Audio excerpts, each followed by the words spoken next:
Life in student ministry. Conversation among youth workers.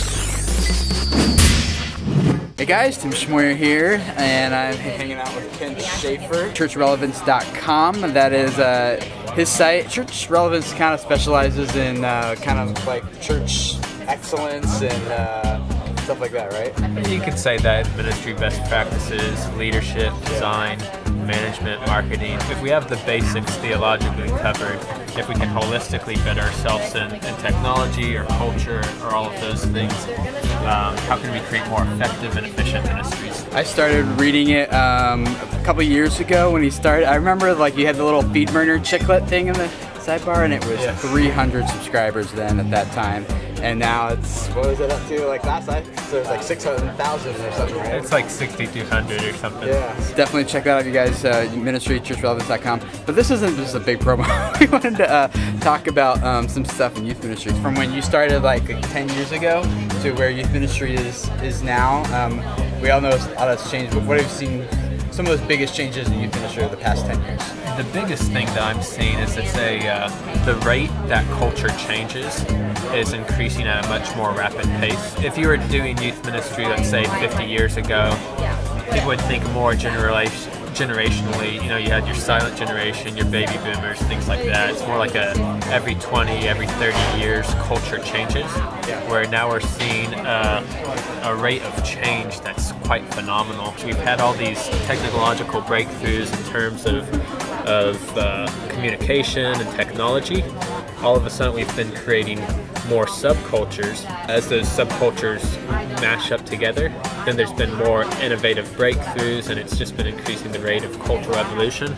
So you used to think of style and fashion evolving like every 10 years, where now it's like every 6 months. And even just a research study came out this past week talking about how 3, 4, and 5-year-olds, girls at that age, are still biased to skinniness. And so that, well, guys are too, right? The guys are wearing the skinny jeans now too, just as much, aren't they? Well, this is 3-year-olds that they're talking about. 3-year-olds? Yeah. 3-year-olds? I have a 1-year-old and she's not allowed to wear those. Right. So when you start thinking about that, still wearing footy pajamas. Yeah, those are factors that in previous generations we've never had to think about. And you know, we've just talked about fashion, but it's on everything.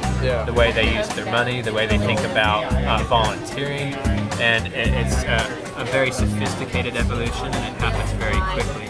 What I offer caution in is if you try to study things like MTV or Disney or all these different environments and say, oh, let's copy what they're doing, there's a lot of collateral damage that comes in copying if you don't understand the science behind why they do it.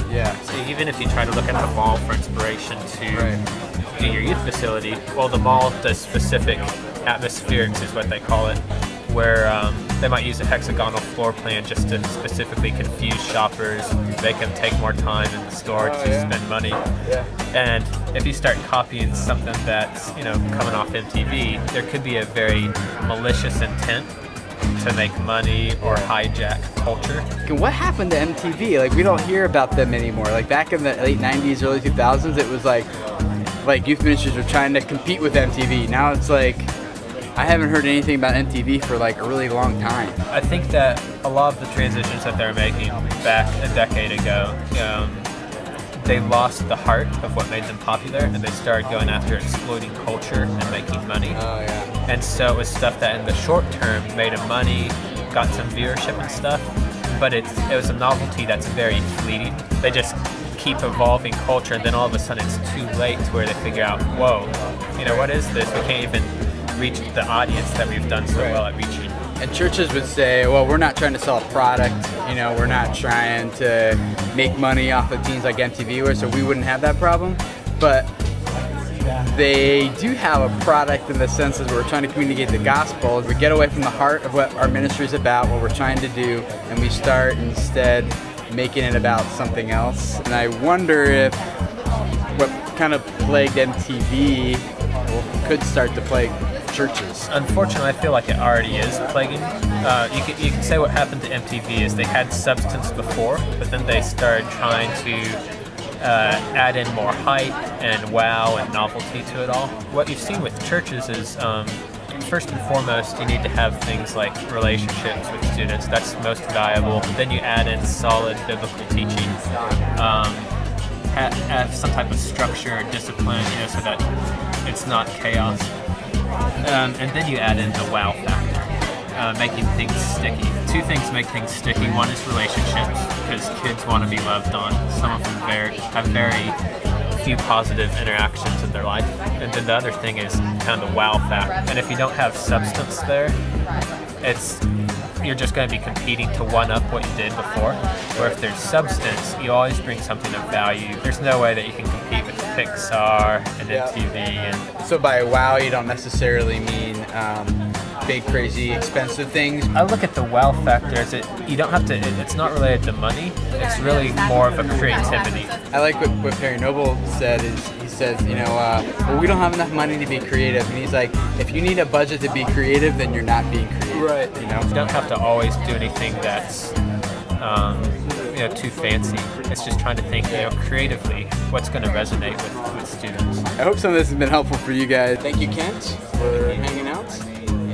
We'll see you guys again next time. See ya. Bye. Thanks for watching this video from Life in Student Ministry. Find us online at studentministry.org and facebook.com/studentministry.